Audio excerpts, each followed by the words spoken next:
Para muchos, nuestra madre siempre será el único ser que, sin importar nada, siempre nos amará de forma incondicional y genuina.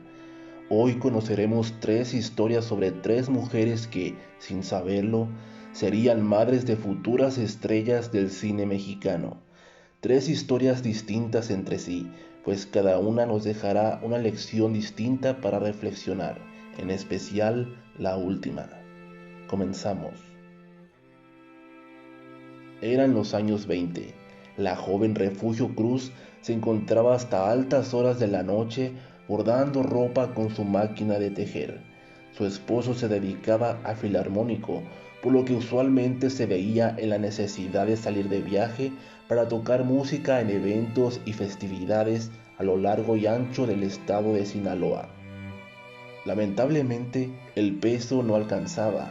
Por ello, teniendo tantos hijos que alimentar, Refugio sacrificaba sus horas de sueño trabajando muy duro para sostener a su familia hasta que su esposo regresara con algo de dinero. Y entre noche y noche, uno de sus hijos comenzó a darse cuenta de que su mamá casi no dormía. Entonces, una noche se levantó de su cama para ver qué era lo que hacía ella. Se dio cuenta de la situación económica de su hogar y de la costumbre de su mamá por dormir poco para trabajar hasta el amanecer. Fue entonces que este niño hizo algo que pocos hubieran hecho.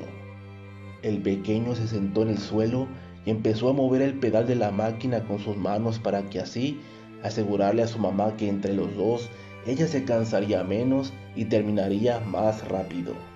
Tiempo después, el pequeño empezó a buscar maneras de traer dinero a su casa, así que logró ganar sus primeros centavos por medio de actividades como mandadero, ayudante en negocios locales o incluso como boxeador, donde al ganar una pelea infantil llegó a casa todo golpeado, pero con la satisfacción de poner en manos de su madre todo el dinero que había ganado. Dicho niño se convertiría 15 años después en el actor y cantante Pedro Infante, quien al comenzar a forjar una gran fortuna, nuevamente hizo algo que pocos hubieran hecho en su lugar.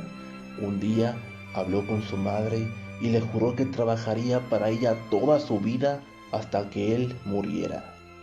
A pesar de todas las mujeres que se dice fueron parejas, amigas, amantes o aventuras de Pedro Infante, su madre sería siempre la mujer número 1 de su vida. En una de sus últimas cartas que le escribió a ella, le dijo lo siguiente: Tu hijito está feliz porque te acaba de oír hablar. Creo que es bueno que cuando yo te diga, te vayas a Mérida, para que no tengas preocupaciones de ninguna especie. No te preocupes, acá tu hijito, como perro apaleado, pero contento porque el público es muy bueno, ha ganado mucho dinero. Ya estoy muy cansado y quiero regresar cuanto antes. Así arreglaré todos tus asuntos. No dejes de ver a Antonio para que te entregue esos 2,000 pesos que te dije. Te mandaré para tus dulces. Te besa a tu hijito que te adora, Pedro. 12 semanas después, Pedro Infante murió en Mérida, la ciudad donde pensaba descansar con su madre. Esta carta demuestra que Pedro cumplió su promesa a ella, trabajar para su madre hasta el final. Nuevamente nos remontamos a los años 20, pero ahora en el Distrito Federal, y es que sería durante una noche lluviosa cuando una joven llamada Elsa Bolaños, al tener un fuerte resfriado que le impedía salir a divertirse con sus amigas, decidió llamar por teléfono a su médico de confianza, su propio hermano, a quien le preguntó qué medicamento podía tomar para que se le cortara el resfriado. Su hermano le sugirió meterse a la cama y guardar reposo. Sin embargo, su hermana, en la flor de la juventud, quería divertirse. Nada la hizo cambiar de opinión, por lo que su hermano le receta un medicamento el cual ella logra conseguir. Horas después, ella llamaría de nuevo diciéndole que ahora se sentía terriblemente mal, atribuyéndolo al medicamento. Su hermano salió corriendo a verla en pleno aguacero. Al llegar y examinarla, le aseguró que el medicamento era totalmente inofensivo. Su única contraindicación era administrarlo a embarazadas. En ese momento, la joven le reveló que ella estaba embarazada y que le estaba guardando la sorpresa. Su hermano le dijo que el medicamento contenía un poderoso abortivo. Esto explicaba los malestares de ella. Su hermano le indicó que debían proseguir con el aborto por medio de una segunda dosis, de lo contrario, la vida de ella estaría en riesgo. Ella se negó y prefirió arriesgar su propia vida que quitársela a su futuro bebé.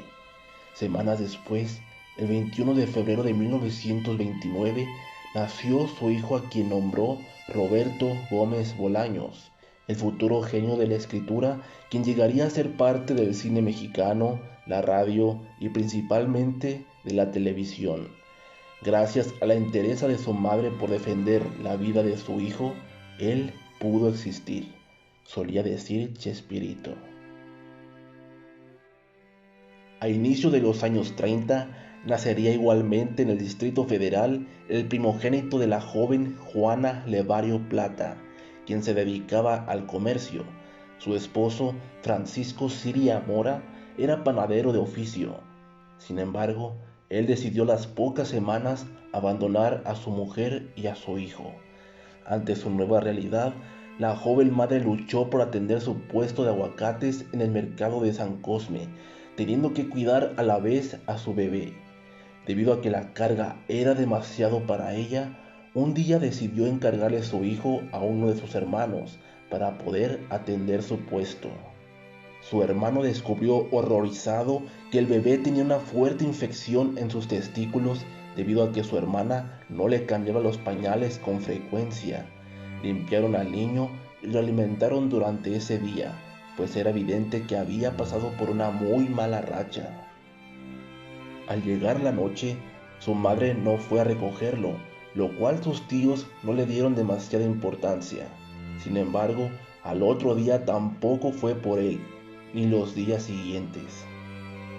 El pequeño había sido abandonado ahora por su madre, por lo que sus tíos se hicieron cargo de él de ahora en adelante.